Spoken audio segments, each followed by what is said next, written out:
नमस्कार मंच न्यूज में आप सभी का स्वागत है। खबरों के सफर में मैं हूं आपके साथ हेमंत शर्मा। तो आइए शुरू करते हैं खबरों का सिलसिला और नजर डालते हैं आज की कुछ खास खबरों पर। गुरुवार को जिलाधिकारी और एसएसपी ने मंडी समिति परिसर स्थल पर पहुंचकर निरीक्षण किया। इस दौरान उन्होंने वहां की चाक चौबंद व्यवस्था का जायजा लिया। नगर निकाय चुनाव मतदान शांतिपूर्ण ढंग से संपन्न कराने के बाद पुलिस प्रशासन नगर निकाय चुनाव की मतगणना निर्बाध रूप से संपन्न कराने के लिए पूरी तरह से तैयार है। गुरुवार को मंडी समिति परिसर में बनाए गए मतगणना केंद्र का निरीक्षण करने के लिए जिलाधिकारी अरविंद मलप्पा बंगारी, एसएसपी स्वप्निल ममगाई प्रशासनिक अमले के साथ पहुंचे। यहां उन्होंने शुक्रवार को होने वाली मतगणना की तैयारियों की जानकारी ली। इस दौरान उनके साथ एडीएम वित्त एवं राजस्व, एडीएम प्रशासन, एसपी सिटी, एसपी देहात और क्षेत्राधिकारी गण मौजूद रहे। हम आपको बता दें कि कोसी, छाता और मंडी समिति समेत 5 मतगणना स्थल हैं, जिन्हें 5 जोन में बांटा गया है और प्रत्येक जोन की कमान एडिशनल एसपी स्तर के अधिकारियों को सौंपी गई है। यहाँ सुरक्षा के दृष्टिगत 1200 सुरक्षा कर्मी, यातायात पुलिस, एलआईयू के साथ साथ रैपिड एक्शन फोर्स भी तैनात की गई है। केंद्र की रैपिड एक्शन फोर्स को 3 भागों में बांटा गया है। रैपिड एक्शन की एक कंपनी मंडी समिति और दूसरी कोसी छाता में तैनात की गई है, जबकि रैपिड एक्शन फोर्स की एक कंपनी एसएसपी डीएम के साथ चलेगी। जिलाधिकारी अरविंद मलप्पा बंगारी के मुताबिक मंडी समिति में 40 टेबल लगाई गई हैं, जिस पर बैठने वाले मतगणना कर्मियों की सीसीटीवी कैमरे से निगाह रखी जाएगी। उन्होंने बताया कि मतगणना 17 राउंड में होगी। सर, कल 1 दिसंबर को 8 बजे से मतगणना शुरू हो जाएगी। कितनी टेबलें लगाई हैं, कौन कौन सी मतगणना होंगी यहाँ? मंडी में मथुरा जनपद में मंडी जो है जो सदर तहसील में आती है, इसमें नगर निगम का और फराह का मतगणना होगी और नगर निगम में करीब 40 टेबल लगे हैं और 7 बजे ठीक स्ट्रांग रूम खुलेगा और 8 बजे से मतगणना शुरू होगी और करीब 40 टेबल लगे हैं और 40 टेबल पे और करीब 17 राउंड्स की है एंड हर एक टेबल के लिए वार्ड असाइंड है और कौन कौन सी बूथ आ गई ये भी राउंड वाइज निर्धारित की गई। उनको ब्रीफिंग को भी जो ब्रीफिंग चल रही है उनको भी जो एजेंट्स हैं, कैंडिडेट्स, उनको भी दे दी जाएगी ताकि सबको पता रहे कि कौन से टेबल पे कौन से चल रही है और उनको भी ब्रीफिंग चल रही है कि क्या क्या कल कहाँ बैठेंगे, कहाँ वेटिंग रूम में, कहाँ उनके डूज एंड डोंट्स के संबंध में सारे ब्रीफिंग की जा रही है ताकि कल जो मतगणना है शांतिपूर्वक ढंग से निपट जाए। डीएम के साथ मौजूद एसएसपी स्वप्निल ममगाई ने सुरक्षा व्यवस्था को लेकर जानकारी दी। मतगणना को लेकर कितने सुरक्षा इंतजाम रखे हैं, कितनी सीसीटीवी कैमरे वगैरह लगाए गए हैं? जी देखिए, सुरक्षा दृष्टि से लगभग सभी इंतजाम हो चुके हैं और अभी पुलिस ब्रीफिंग शुरू भी होने वाली है। हमने पूरे जनपद को मतगणना के 5 केंद्र हैं, उस हिसाब से 5 जोन में विभाजित कर दिया है। प्रति जोन एक एडिशनल एसपी स्तर के अधिकारी को जिम्मेदारी दी गई है। जो जोन बड़े हैं, जैसे नगर निगम का जोन बड़ा है, उसको सेक्टरों में बांट के सभी सेक्टरों को क्षेत्राधिकारी की जिम्मेदारी उसमें लगाई गई है। जनपद भर से लगभग 1200 सुरक्षाकर्मी इस पूरी व्यवस्था में कल शामिल रहेंगे। उसके अतिरिक्त हमारे ट्रैफिक कर्मी, एलआईयू कर्मी और साथ ही साथ केंद्रीय सुरक्षा बल की एक company RAF, rapid action force, जो सीआरपीएफ की ही स्पेशलाइज्ड कंपनी है बलवा नियंत्रण के लिए, वो मौजूद रहेगी। उस कंपनी को हम 3 भागों में बांट के, एक कंपनी को हम लोग मंडी परिषद में लगा देंगे जहाँ नगर निगम की मतगणना होनी है, एक कंपनी हमारी कोसी कला छाता क्षेत्र में लगेगी और एक हमारे साथ भ्रमणशील रहेगी। ऐसे में सभी को एक क्लियर दिशा निर्देश दे दिए गए हैं कि किसी भी तरीके से कोई भी गड़बड़ी फैलाने की स्थिति में ना हो। अगर ऐसा होता है तो बल प्रयोग किया जाएगा। सर, जो मतगणना होगी उसमें सीसीटीवी कैमरे भी लगाए गए हैं कई लोगों? देखिए, सभी जगह विशेष तौर पर मंडी परिषद यहाँ पर और कोसी कला में सीसीटीवी कैमरे लगाए गए हैं और एक कंट्रोल रूम बनाया जा रहा है। आज वो कंट्रोल रूम अभी यहाँ चालू हो जाएगा, जिससे सभी जगह जहाँ पे काउंटिंग हो रही है वो सब सीसीटीवी की रडार पे है। यही व्यवस्था कोसी में बनाई जा रही है, छाता में एक सब कंट्रोल रूम बनाया जा रहा है और अन्य तीनों जगह भी कंट्रोल रूम के माध्यम से निगाह रखी जा रही है। मतगणना के दौरान व्यवधान उत्पन्न करने वाले और बवाल मचाने वालों के प्रति पुलिस सख्त रहेगी। मतगणना स्थल के निरीक्षण के दौरान एसएसपी ने बताया कि यदि कोई ऐसी बाधा उत्पन्न करता है तो सीधे गोली मारने के आदेश हैं। मतदान के बाद मतगणना को शांतिपूर्ण और पारदर्शितापूर्ण तरीके से संपन्न कराने के लिए प्रशासन ने अपनी सारी तैयारियां पूरी कर ली हैं। मतगणना स्थल की सुरक्षा व्यवस्था को लेकर इस बार पुलिस खासी सख्त है।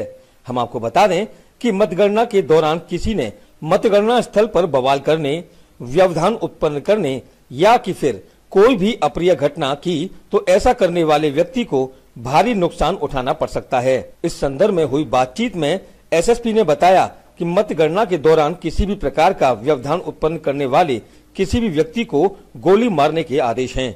देखिए, हमारी सुरक्षा के इंतजाम बहुत पुख्ता हैं। हमने मतगणना से पहले जब मतदान हुआ था जनपद मथुरा में पूरी तरीके से सकुशल किया गया था और इस वक्त भी हमारी तैयारी पूरी है। हम लोग कमर कसे हुए हैं। जैसा कि मैंने बताया कि जिले भर की फोर्स इसमें लगी है, साथ ही साथ केंद्रीय सुरक्षा बल की एक कंपनी हमें उपलब्ध करा दी गई है सरकार द्वारा। और जैसा कि निर्देश है कि अगर कोई भी ऐसी स्थिति होती है कि निर्वाचन प्रक्रिया में, मतगणना की प्रक्रिया में कोई भी बाधा डालने का प्रयास करता है, कोई भी असामाजिक तत्व, कोई भी गुंडा बवाली इस प्रक्रिया को बाधित करने का प्रयास करता है, मतपेटियों से या ईवीएम से छेड़खानी का प्रयास करता है, तो ऐसे में सख्त से सख्त कार्रवाई की जाएगी, बल प्रयोग किया जाएगा और अगर आवश्यकता पड़ती है तो गोली मारने का आदेश भी दिया जा सकता है। मतगणना से पूर्व पुलिस प्रशासनिक अधिकारियों ने पार्टी के प्रत्याशी और निर्दलीय प्रत्याशियों के एजेंटों के साथ एक बैठक की। बैठक में उन्हें ब्रीफ किया गया कि मतगणना के दौरान वे किसी भी प्रकार का व्यवधान उत्पन्न न करें और नियमों का पालन करें। शुक्रवार को होने वाली मतगणना को लेकर गुरुवार को मंडी समिति परिसर में नगर निकाय चुनाव के निर्दलीय प्रत्याशियों और पार्टी प्रत्याशियों के एजेंटों की एक बैठक की गई। इस बैठक में शामिल एडीएम एफएनआर, एडीएम प्रशासन, एसपी सिटी ने प्रत्याशियों के एजेंटों को ब्रीफ किया। ब्रीफिंग में एजेंटों से कहा गया कि वे अपने साथ मतगणना स्थल पर भीड़ न लाएं, किसी भी स्थिति में मतगणना कर्मियों के कार्य में बाधा न डालें और हर टेबल पर राउंड वाइज आने वाले परिणामों को ठीक प्रकार से समझ लें। इस ब्रीफिंग में एजेंट न होने पर प्रत्याशियों के परिजन एजेंट बने हुए थे।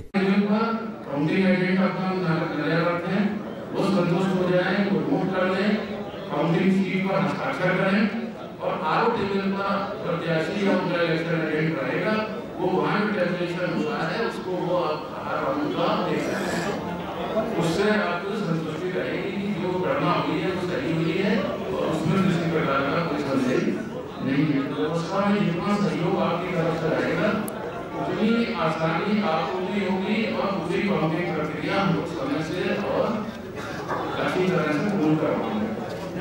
दूसरा चीज ये कि जैसा अभी कहा गया, यहाँ पर कोई बड़ी भीड़ लाने की या किसी उसकी आवश्यकता नहीं है। आप लोग सभी समझदार हैं, प्रबुद्ध हैं। आप स्वयं आइए, अपने जो आपने टैलेंट बनाए हुए हैं करना चाहिए उनको लाइए और कोशिश ये करेगा कि अपने लोगों को यहाँ पर लाना, जो जीतेगा उसको हम लोग घर तक सुरक्षित पहुँचा देंगे। आपको डरने की या किसी तरह के प्रदर्शन की आवश्यकता नहीं है। स्वागत समारोह आप बात नहीं कर सकते, जरूरी नहीं है कि यहीं पर। कोसी कला में शनिदेव परिक्रमा मार्ग स्थित एक गणेश मंदिर में पूजा करते महंत को 2 अज्ञात लोगों ने गोली मार दी। इस महंत को घायल अवस्था में उपचार के लिए अस्पताल भर्ती कराया गया, जहां उसकी हालत गंभीर बनी हुई है।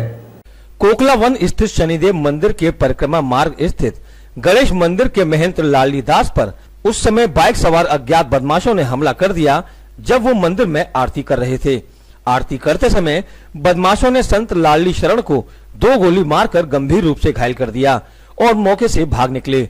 गोली चलने की आवाज सुनकर मौके पर पहुंचे लोगों ने जब घायल संत को देखा तो उन्हें तत्काल जिला अस्पताल लेकर पहुंचे, जहां उनकी हालत गंभीर बनी हुई है।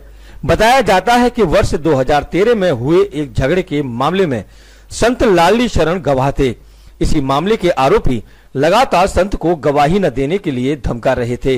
यही वजह है कि आरोपियों ने आज मौका देखकर संत पर जानलेवा हमला कर दिया और मौके से भाग खड़े हुए। इस घटना के संदर्भ में गणेश मंदिर के पुजारी महंत लाली दास ने जानकारी दी। महाराज जी क्या हुआ? मैं मंदिर पर पूजा कर रहा था, सुबह अपने मंदिर पर झाड़ा पोंछी कर रहा था। इतने में 3 आदमी आए, 2 तो मेरे सामने, एक साइड में अंधेरे में खड़ा हो गया, डाटा मार रखा था उसने।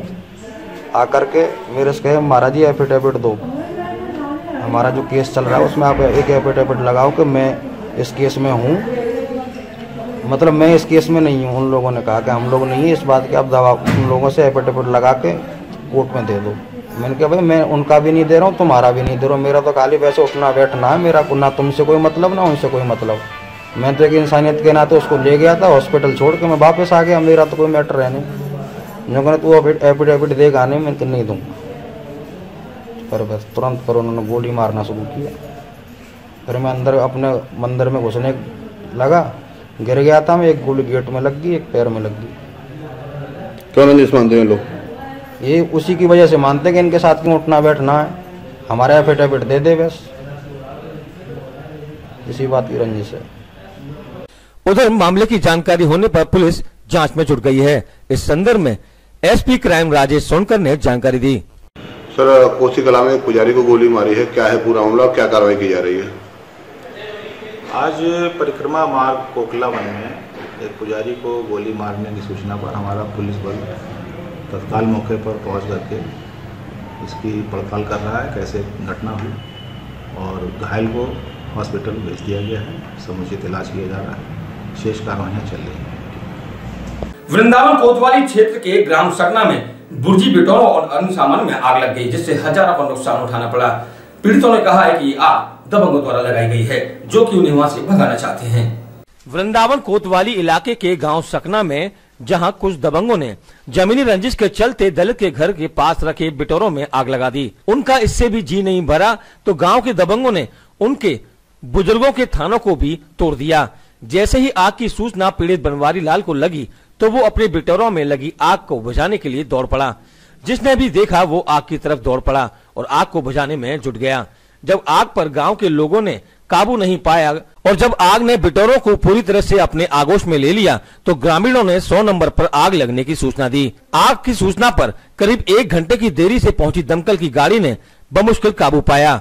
आग को भिजने से पहले ही गाड़ी में पानी भी खत्म हो गया तो गांव के लोगों ने गाड़ी में नल में से पानी खींचकर गाड़ी में डाला और तब जाकर आग पर काबू पाया। अगर आग बड़ी होती तो क्या होता?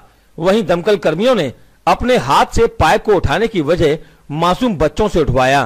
पीड़ित बनवारी ने बताया कि पंडित राजवीर और उसके बेटे ने पहले तो घर के लोगों के साथ मारपीट की और बाद में बिटौरों में आग लगा दी। ये लोग इस जमीन को अपनी बता रहे हैं, जबकि ऐसा नहीं है।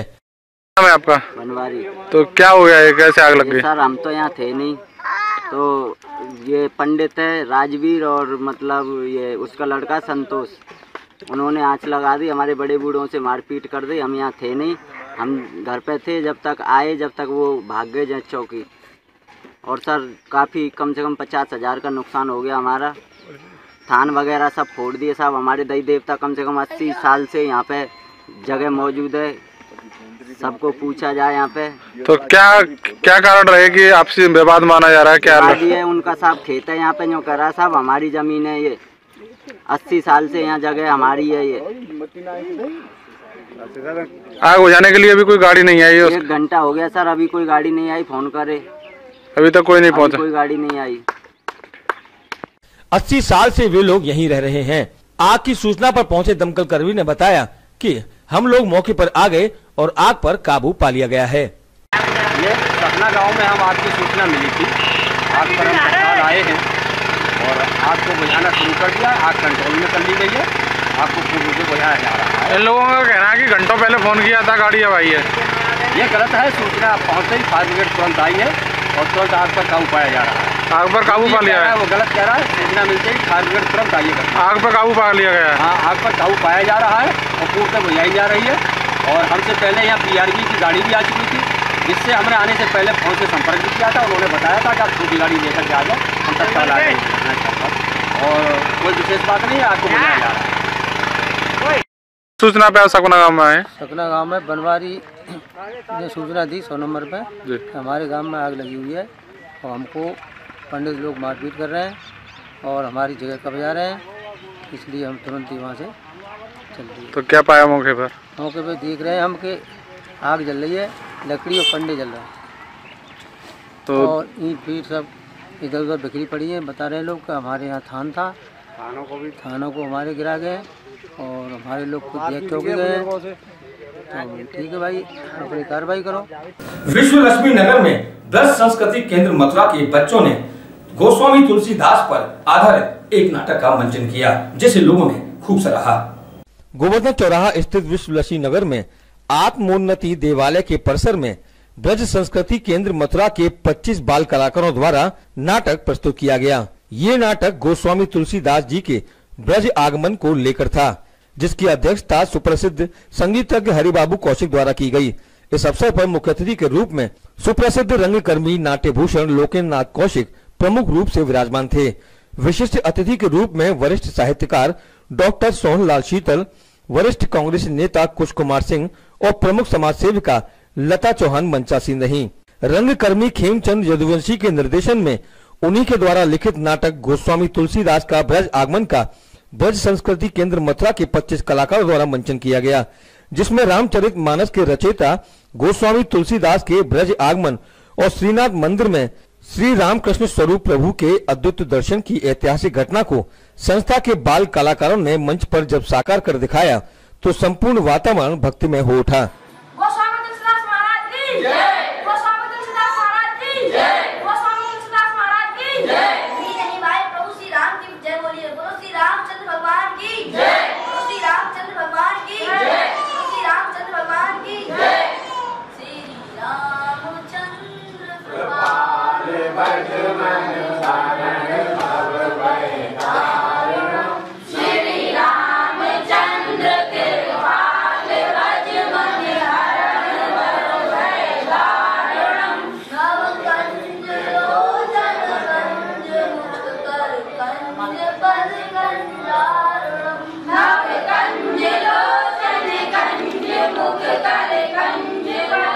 नाटक मंचन के बाद बाल कलाकारों का परिचय कराते हुए नाटक के लेखक और निर्देशक खेमचंद यदुवंशी ने रहस्योद्घाटन करते हुए बताया कि ये नाटक केवल 17 दिन में तैयार किया गया है, जो 252 वैष्णवों की वार्ता नामक पौराणिक ग्रंथ में सूरदास जी के परम शिष्य नंददास जी की वार्ता में दिए गए उल्लेख को आधार मानकर लिखा गया है।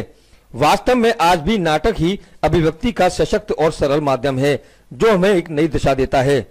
पिछले कई दिनों से चल रहे जय गुरुदेव सत्संग मेले का गुरुवार को समापन हो गया। इस दौरान हजारों भक्त अपने स्थानों के लिए प्रस्थान करते नजर आए।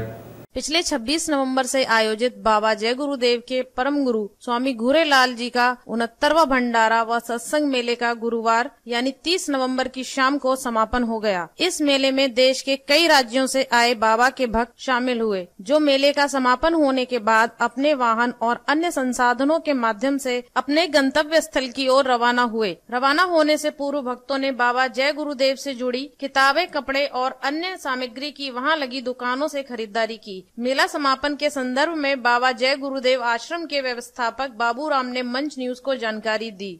जी, आज जय गुरुदेव मेले का समापन है, कब से कब तक रहा ये और किस तरीके के कार्यक्रम रहे इसमें? ये है मेरे गुरु महाराज परम पूज्य बाबा जय गुरुदेव जी महाराज के पूज्य पाद गुरु जी स्वामी घूरेलाल जी महाराज का 69वां पावन वार्षिक भंडारा कार्यक्रम था। जी, हमारा यह कार्यक्रम परंपरागत रूप से प्रतिवर्ष आयोजित होता है। अब की बार यह कार्यक्रम 26 नवंबर से 30 नवंबर तक आयोजित था, जिसमें मुख्य पूजन का कार्यक्रम 27 नवंबर को था और आज 30 नवंबर को सायंकाल इसका समापन संदेश के साथ समापन हो जाएगा। यह कार्यक्रम स्थानीय नागरिकों, ब्रजवासियों, प्रतिभागियों और इस मेले में कार्य करने के लिए आए हुए स्वयंसेवी कार्यकर्ताओं की मेहनत से और स्थानीय प्रशासनिक अधिकारियों, कर्मचारियों के भावनात्मक सहयोग से निर्विघ्न संपन्न हो रहा है। श्रद्धेय पंकज जी महाराज, जो हमारी संस्था के प्रमुख हैं, गुरु महाराज के उत्तराधिकारी हैं, आज समापन के दिन अपने एक विशेष संदेश में उन्होंने स्थानीय नागरिकों को, ब्रजवासियों को, प्रतिभागियों समेत विशेष करके कर्मचारी अधिकारियों को आभार व्यक्त किया है और उनसे प्रशासनिक सहयोग पर आश्वस्त होते हुए भविष्य में भी उनसे प्रशासनिक सहयोग की उम्मीद की है। खबरों के सफर में फिलहाल इतना ही। अगले बुलेटिन में आपसे फिर होगी मुलाकात। तब तक के लिए मुझे दीजिए इजाजत। नमस्कार। आप देखते रहिए पंच न्यूज।